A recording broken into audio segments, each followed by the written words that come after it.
Bonjour à tous, aujourd'hui dans cette nouvelle vidéo, je te propose une vidéo foire aux questions, c'est-à-dire que je réponds aux questions que vous m'avez envoyées. C'est parti!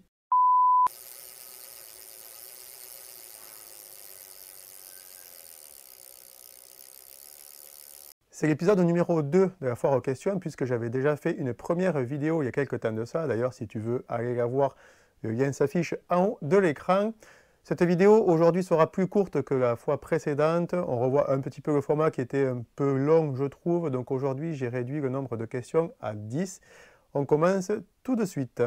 Question de Colin Macré 16. Faut-il un vélo haut de gamme pour voyager? Alors pour répondre à ta question, je vais dissocier la réponse un petit peu en plusieurs parties parce que dans un premier temps, je vais te dire quelque chose que tu vas lire certainement à beaucoup d'endroits, c'est que ben non, tu n'as pas besoin d'un vélo haut de gamme pour voyager et que ben, finalement tu peux voyager avec n'importe quel type de vélo. Néanmoins, je vais nuancer un peu mon propos en disant que effectivement ça va dépendre de ta pratique parce que si effectivement tu fais une balade le dimanche de temps en temps, ça ne sert à rien d'investir dans un vélo fait pour ça.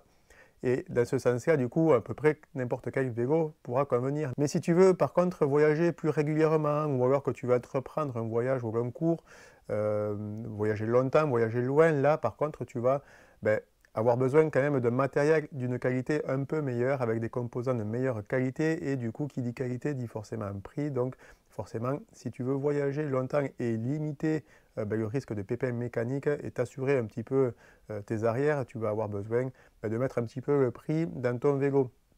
Donc tout dépendra vraiment de ta pratique.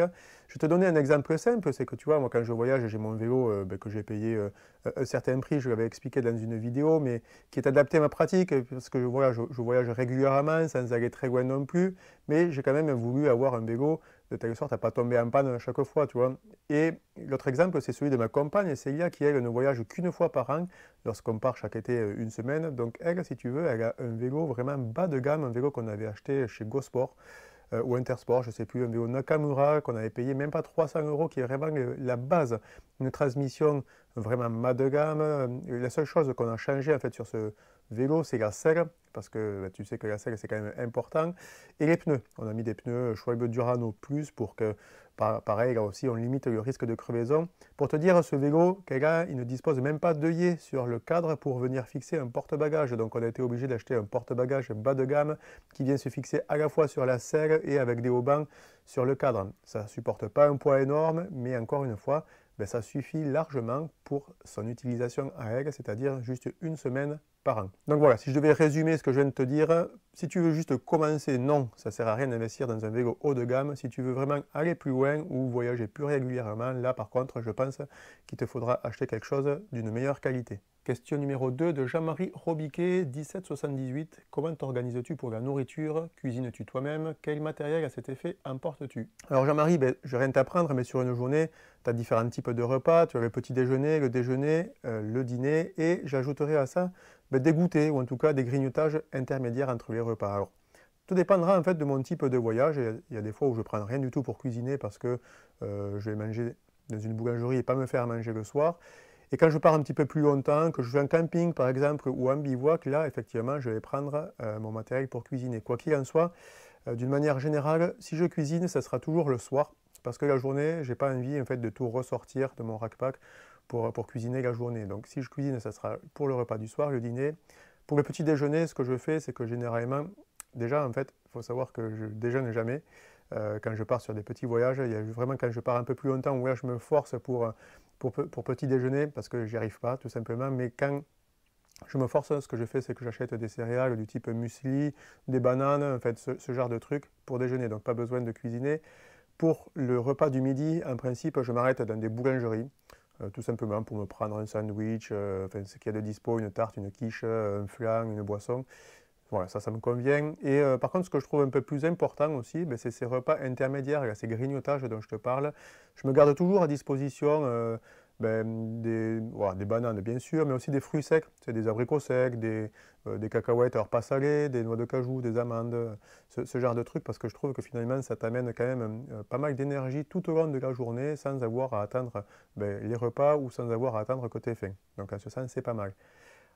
Concernant le matériel, alors voilà, il est très basique. Ce que j'emporte quand je cuisine, c'est un réchaud à gaz, un réchaud avec des bonbonnes, hein, tout simplement, à visser. Je ne prends pas de réchaud multicombustible parce qu'en France ou en Europe, il n'y en a pas besoin. On trouve ces cartouches partout.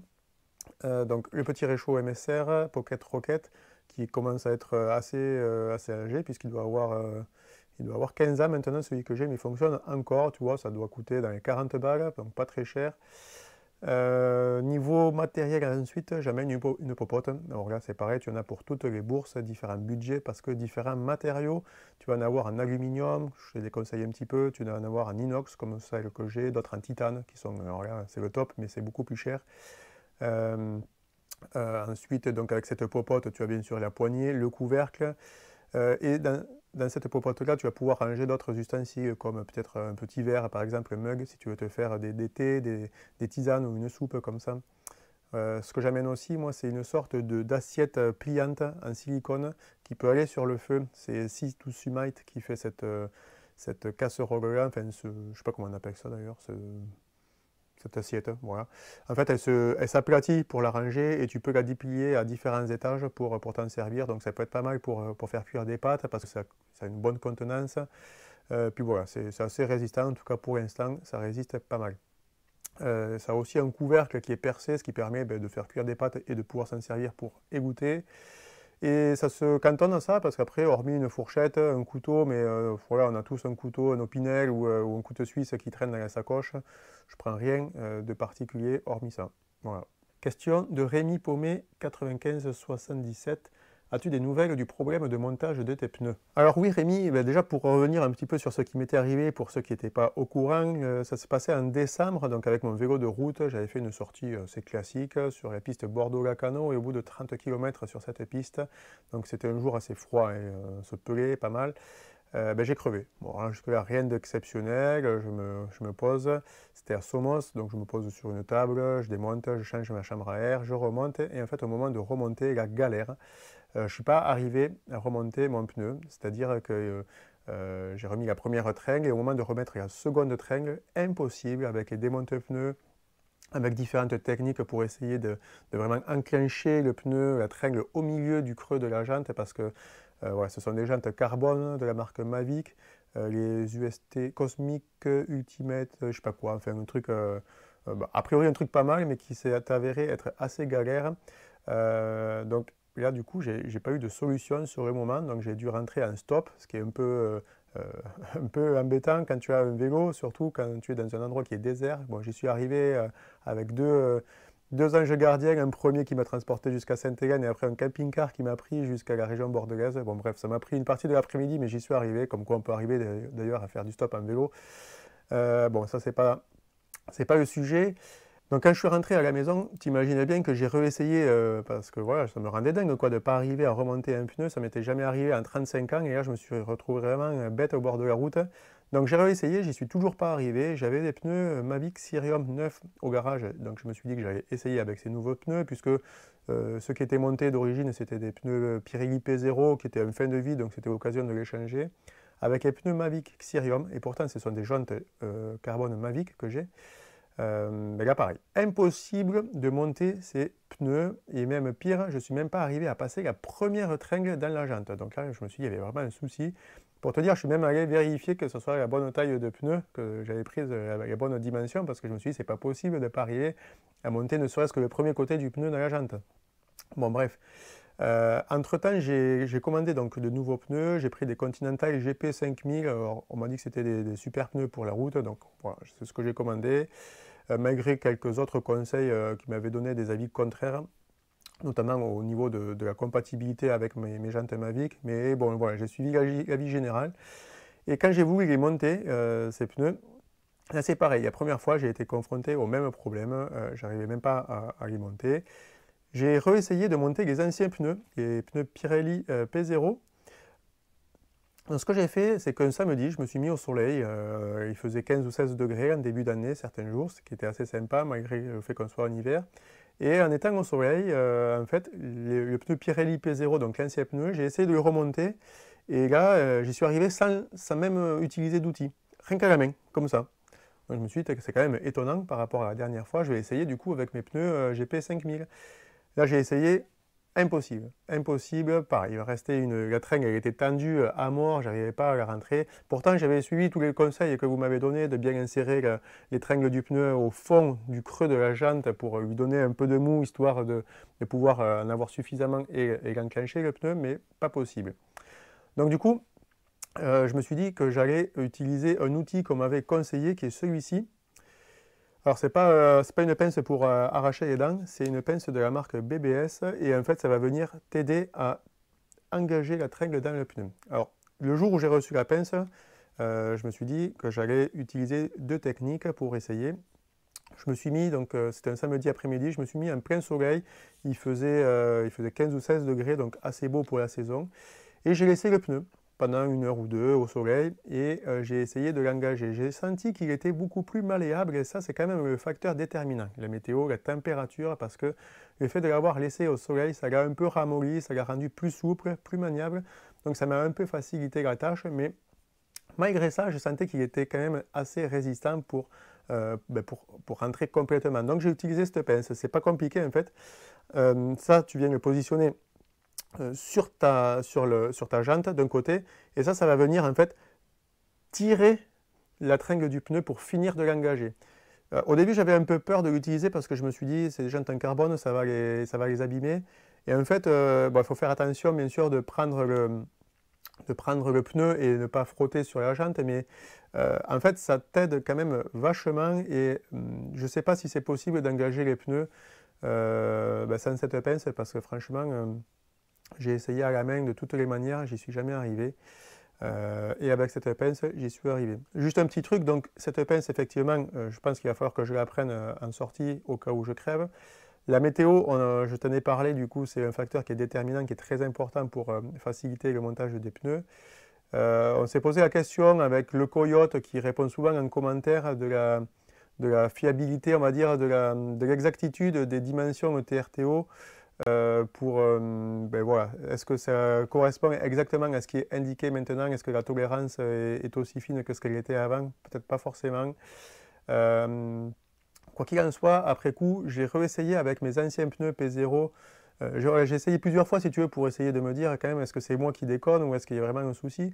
Et les pneus Pirelli P0 que je n'arrivais pas à monter avec les démonte pneus, pareil, je l'ai laissé au soleil pendant une bonne partie de l'après-midi. Et pour te dire, ce pneu qui était donc usagé, qui avait de l'ancienneté, du vécu, en ayant pris le soleil pendant pas mal de temps, du coup, je suis arrivé à le monter sans même utiliser d'outils à la main. Tu vois. Donc je pense que la météo, la chaleur et la température, c'est un facteur qui est quand même important pour monter ces pneus. Voilà, donc le bonhomme est peut-être mauvais, mais en tout cas, je pense qu'il n'y avait pas que ça. Question, les photos de Damien, question bête, mais qui a son importance? As-tu des astuces WC? Alors non, c'est pas du tout une question bête, parce que quand tu es en voyage à vélo, c'est comme tout le temps, hein, il faut penser à aller faire ses besoins. Donc tu as des solutions pour ça, hein, je ne vais pas te les apprendre. Soit tu fais ça normalement sur des WC, quand tu en as à disposition, soit tu fais ça dans la nature. Alors quand tu es au camping, au restaurant, dans un bar, une station-service ou n'importe quel endroit, une gare, là effectivement tu peux trouver des WC. Comment les trouver ces WC? Tu as des lieux quand même, on va dire, traditionnels, un accès libre, néanmoins, tu peux en avoir qui sont en accès payant. Alors, ce n'est pas quelque chose que j'utilise, mais tu as des sites ou des applications qui te recensent les toilettes. Je pense par exemple au site toilettepublique.com qui recense pas mal de toilettes publiques en accès libre. Alors, elles ne sont peut-être pas toutes référencées, mais en tout cas, un bon nombre. Qui sait, ça va peut-être t'aider toi à en trouver quelques-unes. Et sinon, tu as un autre site qui est Park4Night. Là, c'est plutôt un site dédié à la base pour les camping-cars, mais comme les camping-cars ont besoin d'installations, parfois pour vidanger, faire le plein d'eau, souvent, ces installations-là ont aussi des WC, donc tu peux aussi te renseigner sur ce site. Quoi qu'il en soit, tu as d'autres moyens, d'autres sites internet pour en trouver quelques-uns. Je pense par exemple à tous les sites des véloroutes, tu vois, France Vélo Tourisme, ou les sites particuliers de chaque véloroute, ou les sites sur lesquels tu fais tes itinéraires. Tu en as certains, si tu veux, où en parallèle de faire ton itinéraire, tu peux, sur le côté de la page, tu peux cocher différentes options pour faire apparaître des commerces, des restaurants, des hôtels ou autres. Et des fois, tu as des cases à cocher pour faire apparaître des points d'eau ou des toilettes. Donc je te dis un œil, peut-être que ça peut t'aider. Sinon, ben, quand tu n'as pas le choix, moi ce que je fais, ben, dans la nature, hein, de toute façon, c'est naturel que de devoir faire ses besoins. Donc quand tu n'as pas le choix, tu n'as pas le choix. Hein. La préhistoire, ils n'avaient pas de toilette, donc ils se débrouillaient comme ça.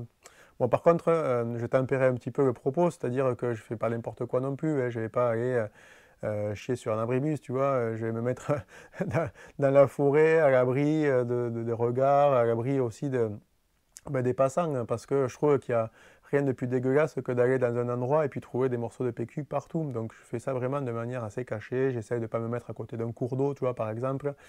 Alors je sais qu'il y en a certains qui enterrent leurs besoins, qui ont même des petites pelles à cet effet. Bon, moi c'est vrai que j'ai pas de pelle, mais j'essaye de gratter un petit peu, voilà, de mettre après des feuilles, des broussailles, enfin voilà, j'essaye de masquer un peu mon passage et j'essaye surtout de ne pas laisser de PQ sur place parce que ça, comme je te disais, je trouve ça vraiment dégueu. Donc soit je le prends et puis je le jette un peu plus loin, soit je le garde dans une poche et puis voilà, je trouverai toujours un moment pour m'en débarrasser. Après, si tu veux approfondir un peu le sujet, ben, je peux te conseiller ce livre hein, qui s'appelle Comment chier dans les bois de Kathleen Meyer. C'est un livre bon, qui traite du sujet vraiment en profondeur avec des méthodes parfois extrêmes, certaines un peu marrantes, mais voilà, si tu as un temps, essaye de bouquiner ça, ça pourra peut-être t'apprendre quelques techniques. Alors, tu en as qui sont extrêmes, hein, mais bon, voilà, peut-être que ça peut t'intéresser. Question de Nusical. Comment donner un sens au voyage qu'on entreprend? Alors déjà, je commencerai par te renvoyer une autre question. Est-ce qu'on a vraiment besoin, finalement, de donner toujours un sens à un voyage? Est-ce qu'on ne peut pas juste voyager pour le plaisir, voyager pour prendre le temps, juste pour le plaisir de découvrir, d'être dans la nature? Voilà, tu vois, on n'est pas forcément obligé de donner du sens. Néanmoins, je comprends le fond de ta question parce que certains peuvent partir en voyage parce qu'ils ont envie de se vider la tête, de se libérer de quelque chose, d'un souci particulier ou autre. Et je comprends que tu puisses avoir envie de donner du sens. Ça peut être aussi parce que tu as envie de partager quelque chose. Et ben pour ça, par exemple, tu as plusieurs façons. Il y en a certains qui font du woofing, c'est-à-dire qui s'arrêtent durant leur voyage dans des fermes, dans des chantiers, des trucs comme ça, pour ben aller participer et partager leur expérience, leur savoir-faire contre ben finalement juste un hébergement ou la nourriture, tu vois. Donc c'est vraiment dans un but de partage, ben, de t'enrichir aussi des connaissances des autres qui vont t'apporter, mais aussi, tu vois, d'apporter, ben, de mettre la main à la pâte, d'apporter un petit peu ta pierre à l'édifice, tu vois, en participant. Donc ça peut être sympa parce que ça va agrémenter ton voyage ben, voilà, de quelques pauses un petit peu constructives. Donc ça, c'est intéressant. Il y en a d'autres ben, qui vont faire un voyage au profit d'associations, donc qui vont soit mettre en avant l'asso pour laquelle ils roulent, via des publications sur les réseaux sociaux par exemple, ou alors qui vont récolter des dons, tu vois, ça peut être quelque chose d'intéressant si tu as envie de soutenir ou de mettre en avant un but, une cause, une association vraiment en particulier. Et finalement, je terminerai ma réponse en te disant, est-ce que le fait de voyager à vélo, est-ce que finalement, rien que ça, c'est pas déjà donner du sens à son voyage? Parce que c'est choisir une façon de voyager qui est différente de la façon traditionnelle. Tu choisis un mode de déplacement qui est lent, qui ne pollue pas. Donc tu vois, tu es déjà dans une réflexion qui fait que tu as choisi quelque chose de différent. Et en ce sens-là, moi je trouve que ça déjà, rien que ça donne du sens à ton voyage. Question de WixWix287. Est-ce que tu as des projets à l'étranger, des projets accompagnés dans la métropole ou en outre-mer? Alors en fait, oui, j'ai des projets, évidemment, tu t'en doutes. J'ai des projets et j'ai des rêves aussi, bien sûr. Alors les rêves, tu sais ce qu'on dit, on dit ça un jour, je ne sais pas si ça se réalisera, mais en tout cas, ça fait, ben voilà, ça permet de se projeter, de s'imaginer, et ça donne un but plus ou moins lointain, ou en tout cas, ça fait rêver. Je vais t'en citer quelques-uns. J'aimerais bien sûr partir sur les pays en stan, Ouzbékistan, Tadjikistan, Kirghizistan, la route du Pamir, hein, en gros, ça c'est quelque chose qui me plaît pas mal avec les pays limitrophes, tu vois, j'aimerais bien l'Iran, l'Iran ça me branche pas mal aussi, pourquoi pas aussi l'Amérique, alors l'Amérique d'une façon très globale, hein, tu vois, la descente entre Ushuaia et la Patagonie, c'est quelque chose qui fait quand même rêver, tellement le projet est immense, les paysages ont l'air magnifiques, bon, c'est quelque chose qui est dans un coin de ma tête, et en ce moment j'ai de plus en plus envie d'aller en Afrique. Alors je ne sais pas pourquoi, c'est un endroit qui m'attire pas mal. D'une manière générale, je ne sais pas pourquoi, mais je suis assez attiré par les pays méconnus ou dont on a une image un peu biaisée en France. Et voilà, tu vois, ces pays-là d'Afrique, alors que ce soit Afrique de l'Ouest ou même vers le Sud, hein, tu vois, c'est quelque chose qui pourrait me brancher. Et en ce sens-là, tu vois, les interviews de voyageurs que je fais les dimanches soirs, ben, ça va toujours dans ce sens-là, c'est-à-dire que ça, au fond, ça valide cette image que j'ai de ces pays-là et ben, ça fait que euh, accentuer mon envie d'y aller dans ces pays. Sinon, ça c'était pour la partie des rêves, donc les voyages, on verra un jour peut-être.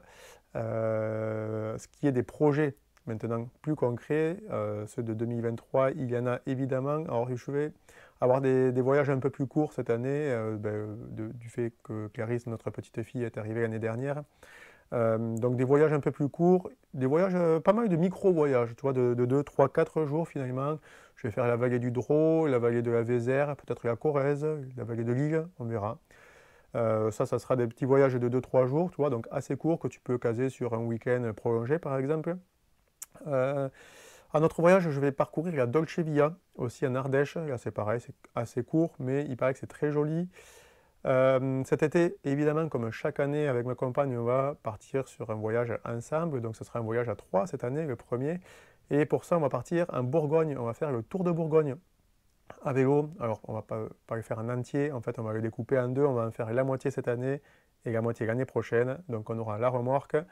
Et on va se lancer sur la partie est, on va dire, entre Migène et Chalon-sur-Saône, en passant par Dijon, Beaune. Enfin bon, ça va l'air assez sympa aussi.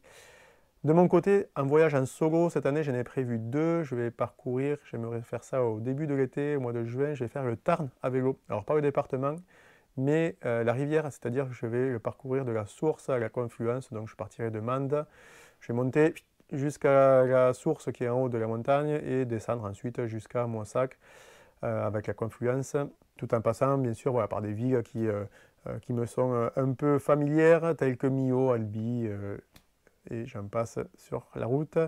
Et ensuite, à l'automne, j'aimerais parcourir la Vélocénie, entre Paris et le Mont-Saint-Michel, un itinéraire cyclable dont j'ai vraiment entendu parler, qui a l'air aussi assez sympa.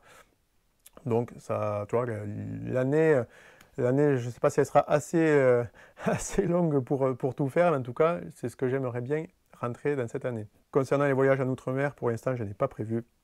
Mais par contre, tu vois, je réfléchis à faire des petits voyages un peu à l'étranger, comme ça, sur quelques jours, avec des destinations assez faciles. Tu vois, ça pourrait être Malte, par exemple.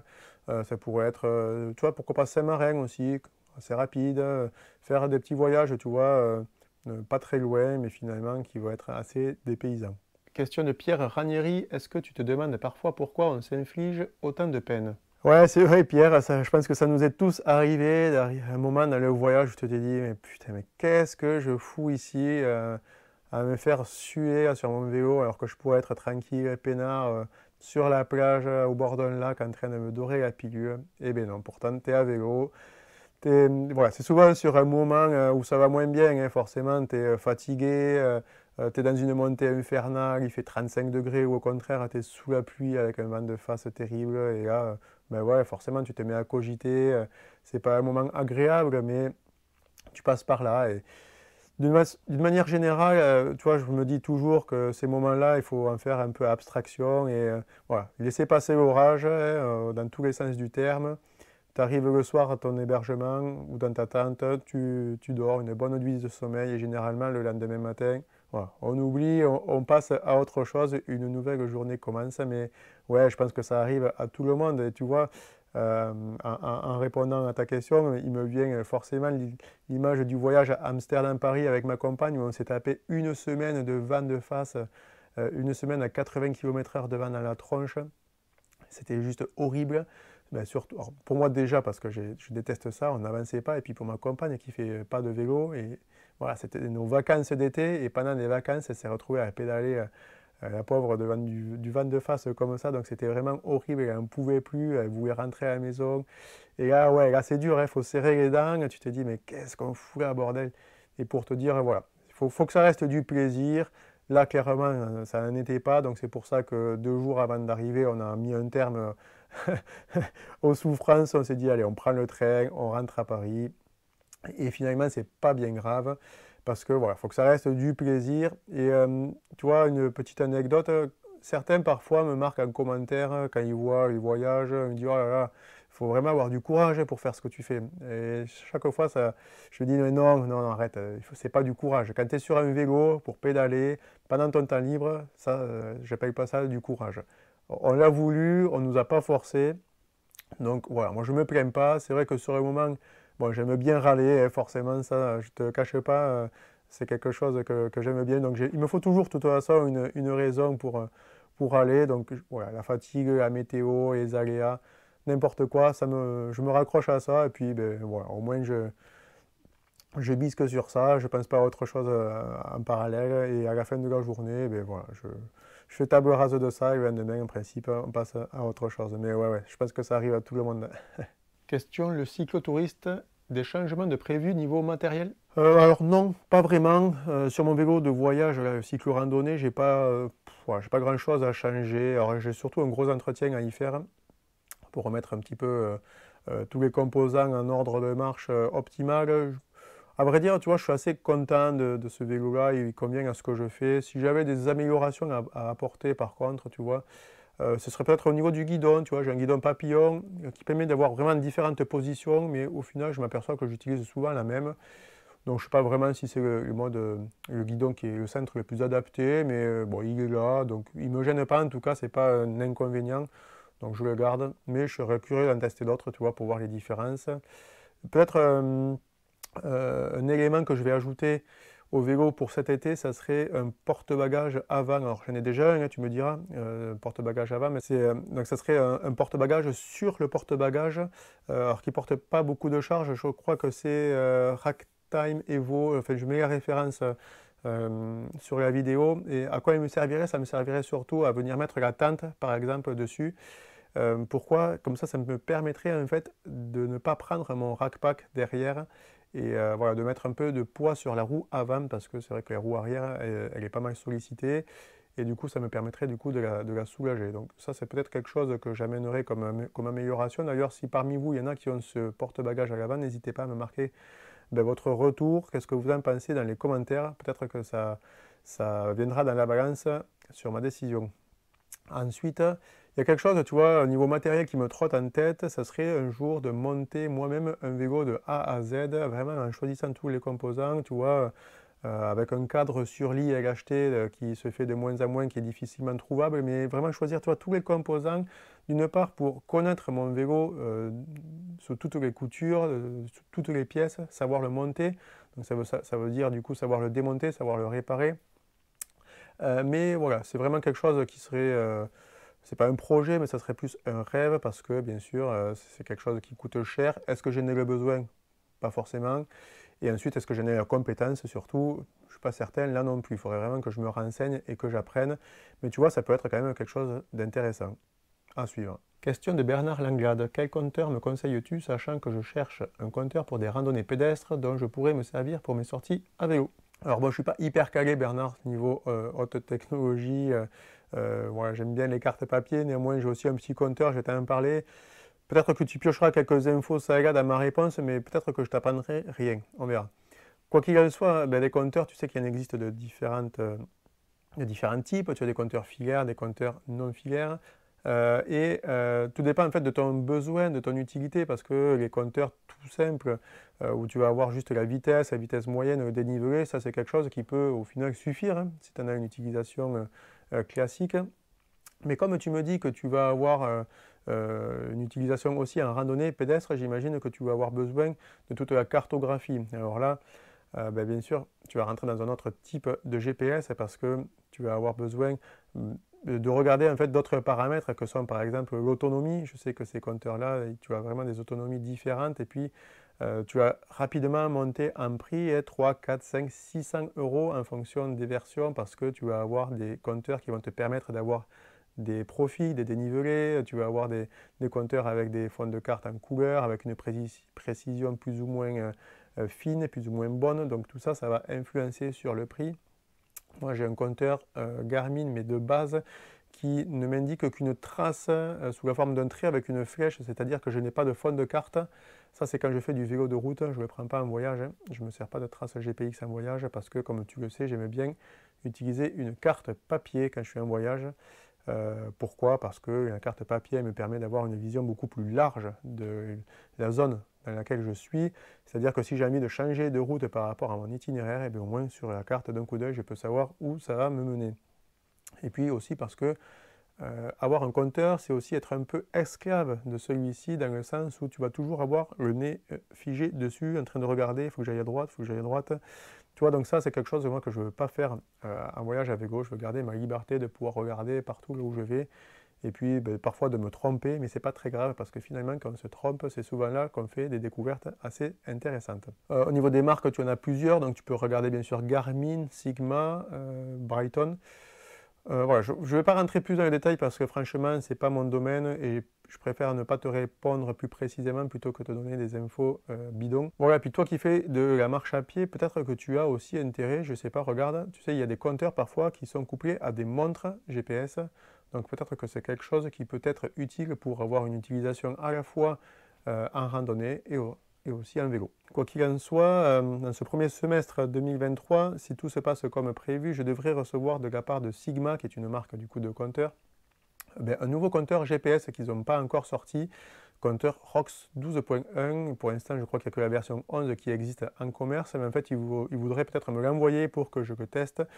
Et si c'est le cas, je ferai comme chaque fois, c'est-à-dire comme pour les sacoches et autres, je le testerai, j'en ferai une vidéo et je ferai un jeu concours pour vous le faire gagner. Donc voilà, restez connectés, suivez mes publications et si vous tombez sur ça un de ces jours, tentez votre chance pour le gagner. Question numéro 10 de Marochettino. Est-ce que tu as prévu de nouvelles rencontres cette année? Alors ben oui, il y en a d'ailleurs quelques-unes qui sont déjà passées, puisque début janvier, j'ai participé au festival Making of de Carbon Blanc, où j'ai projeté mon film Compostelle à vélo. C'était un moment assez sympa. Au mois de février, j'ai aussi eu une autre intervention à l'association des pèlerins de Bordeaux, en Gironde, où j'ai projeté là aussi le même film. Prochainement, c'est vrai que j'ai pas de grosse actu, pas de grosses dates à vous donner. Néanmoins, je peux vous en donner une qui est intéressante, qui sera le samedi 17 juin à Mérignac, où se déroulera la fête du vélo de Bordeaux Métropole. Donc c'est un événement assez important ici et j'aurai l'occasion de tenir un stand pour moi tout seul. Donc vous pourrez venir me rencontrer, on pourra discuter et refaire le monde. Sinon bien sûr tu vas avoir, comme l'année dernière, des cyclo-balades que j'organiserai. Donc il y en aura bien sûr plusieurs cette année. On organise la prochaine dès qu'il fait beau, dès que les températures remontent. Pour la première de cette année 2023, je pense qu'on fera le tour du plus grand lac d'eau douce de France, c'est-à-dire le lac d'Ourtin. Donc on en fera le tour, c'est une 60aine de kilomètres, quasiment plat. Donc parfait pour se remettre en jambes. On en fera certainement d'autres dans les Landes et le Gers. Enfin voilà, suis mes publications, normalement tu seras averti de tout ça. Et enfin pour les Bordelais, j'essaierai de proposer des petites balades à vélo basées sur les super balades de Bordeaux Métropole, qui sont des petites balades accessibles à tout le monde, quel que soit le niveau, des balades de 15-20 km maximum dans la métropole. Donc là, voilà, vous pouvez venir, quel que soit votre niveau, ce sera un rythme très tranquille, quel que soit votre vélo aussi, vous n'avez pas besoin d'un vélo super équipé, vous pouvez même venir avec les vélos en libre service, genre V-Cube. Donc c'est vraiment pour ceux qui voudraient s'initier. Et puis voilà, ceux qui voudraient venir pédaler avec un petit groupe sympa et convivial. Voilà, cette vidéo est maintenant terminée. J'espère avoir répondu à toutes les questions. En tout cas, n'hésite pas à laisser un commentaire. Ça fait toujours plaisir à lire et j'aime bien y répondre. Si tu as aimé la vidéo, n'hésite pas bien sûr à la liker, à la partager. Abonne-toi à la chaîne Cyclo Voyage avec Gaëtan. Vous êtes de plus en plus nombreux et je vous en remercie. C'est vraiment top. On se retrouve très bientôt pour une prochaine vidéo. Salut!